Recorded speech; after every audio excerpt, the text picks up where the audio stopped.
শুরু করছি বলাইচাঁদ মুখোপাধ্যায় রচিত আলোবাবু। সবাই তাকে আলোবাবু বলতেন, কিন্তু তার আসল নাম আলো। চেহারা অবশ্য নামের উপযুক্ত নয়। গায়ের রং কুচকুচে কালো, মুখটি বেগুন পোড়ার মতো, তার উপর কালো গোঁফ দাড়ি, যুগ্ম ভ্রু, মাথায় ঘাড় পর্যন্ত লম্বা বাবরি চুল, গলায় তুলসীর মালা, সেটিও কালো হয়ে গিয়েছে। পরনে থানখানি অবশ্য ধবধবে সাদা, গায়ের চাদরখানিও সাদা। আলু থালু জামা গায়ে দিতেন না, জুতোও পরতেন না। একদিন সকালে আমার বৈঠকখানায় ঢুকে নমস্কার করে কাঁচুমাচু হয়ে দাঁড়িয়ে রইলেন। সেই দিনই প্রথম দেখলাম তাকে। কি চাই? অনুগ্রহ করে একটু সাহায্য করবেন আমাকে। সাহায্য প্রার্থী অনেক আসে, অধিকাংশই লোকই টাকা চায়। ভাবলাম ইনিও বোধহয় সেই দলে। মনে মনে একটু বিরক্ত হলাম, কিন্তু মুখ ফুটে বিরক্তি প্রকাশ করতে পারলাম না। বরং বললাম, অসম্ভব না হলে নিশ্চয়ই করব, বলুন কি করতে হবে। তার বাঁ হাতে একটি ছোট্ট থলি ছিল, তার ভিতরে হাত ঢুকিয়ে তিনি একটি ছোট্ট পাখির ছানা বার করলেন। একটা ছোঁড়া এই পাখির ছানাটার পায়ে দড়ি বেঁধে টেনে টেনে নিয়ে বেড়াচ্ছিল। আমি 2 আনা পয়সা দিয়ে বাচ্চাটা নিয়েছি তার কাছ থেকে। মনে হচ্ছে এর পায়ে লেগেছে। পায়ে দড়ি বেঁধে টেনে টেনে নিয়ে বেড়াচ্ছিল কি না একটু দেখবেন দয়া করে। শুনেছি আপনি বড় ডাক্তার। দেখলাম পাখির ছানাটিকে, পায়ে সত্যিই লেগেছিল। টিংচার আয়োডিন লাগিয়ে বেঁধে দিলাম। কি করবেন এটিকে নিয়ে? পুষবেন? না, ভালো হলে ছেড়ে দেব। জীবন্ত কোনো জিনিস পোষবার সামর্থ্য নেই আমার। ইচ্ছে করে খুব, কিন্তু পয়সা নেই। সেই জন্য বিয়েও করিনি। কুণ্ঠিত দৃষ্টি তুলে একটু হেসে চাইলেন আমার দিকে। ও, এর আগে তো দেখিনি আপনাকে। কোথায় থাকেন? অবিনাশবাবুর বাড়িতে। দিন 7 হলো এসছি। আর একবার কুণ্ঠিত দৃষ্টি তুলে চাইলেন। অবিনাশবাবু এখানকার নামজাদা উকিল একজন। অবিনাশবাবুদের সঙ্গে আত্মীয়তা আছে বুঝি? না, তেমন কিছু নয়। আমার এক দূর সম্পর্কের ভাগ্নির বন্ধুর শ্বশুর উনি। আসলে লোক খুব ভালো, তাই দয়া করে থাকতে দিয়েছেন।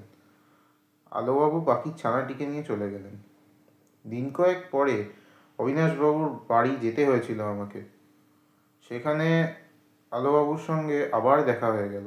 দেখলাম তিনি একটি দিশি কুকুরের বাচ্চার পরিচর্যায় নিযুক্ত।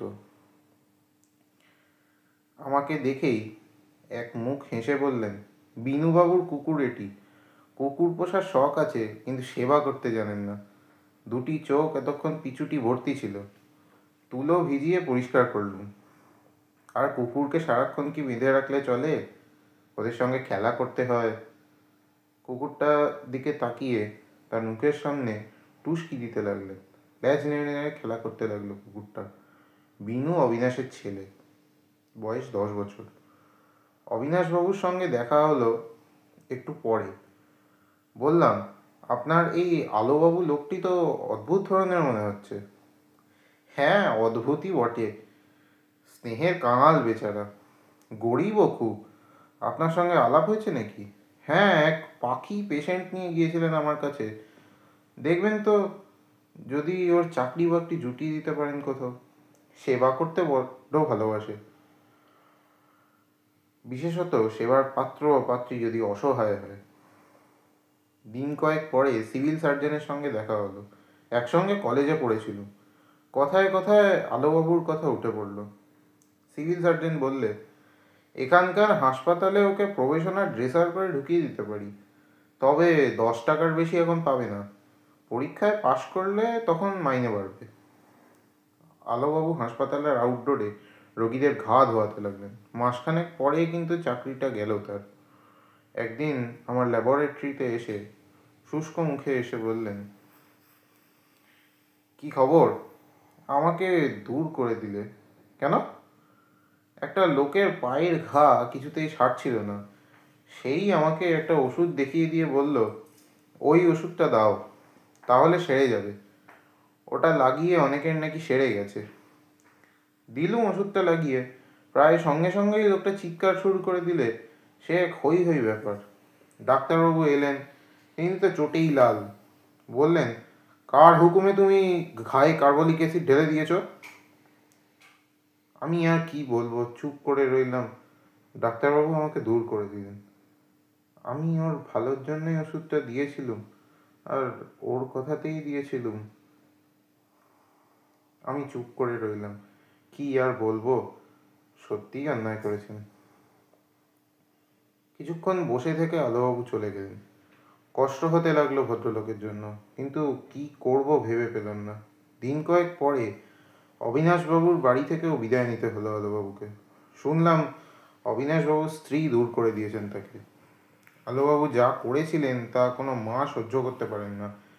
তিনি এক বগলে কুকুরের বাচ্চাটা আর এক বগলে অবিনাশবাবুর শিশুপুত্র তিনুকে নিয়ে একবার কুকুরটার মুখে আর সঙ্গে সঙ্গে তিনুর মুখে চুমু খাচ্ছিলেন। অবশেষে আমি আশ্রয় দিলাম আলোবাবুকে। একদিন সন্ধ্যের পর এসে দেখলাম তিনি একটি শোলার হেড বাজিয়ে গুনগুন করে গান গাইছেন। আপনি গান বাজনা জানেন নাকি? কুণ্ঠিত মুখে উঠে দাঁড়ালেন তিনি। এককালে ডুগি তবলা বাজাতে পারতাম, দৈন্যের দায়ে সব বেচে দিতে হয়েছে, এখন হ্যাট বাজাই। বলাই বাহুল্য, খুব কৌতুক বোধ করলাম। হ্যাট পেলেন কোত্থেকে?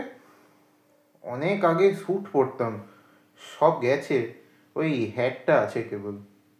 আলোবাবুর আরও পরিচয় পেলাম দিন কয়েক পর। একদিন দেখি তিনি ছুটতে ছুটতে আসছেন। কি হলো, ছুটছেন কেন? 10টা বেজে গেছে, আমার ঘড়িতে দম দেওয়া হয়নি এখনো। রামবাবুর গাড়িটার বাচ্চা হয়েছে শুনে দেখতে গিয়েছিলাম, হঠাৎ শুনতে পেলাম তার বৈঠকখানার ঘড়িতে টং টং করে 10টা বেজে গেল। তখনই ছুটতে ছুটতে এলাম।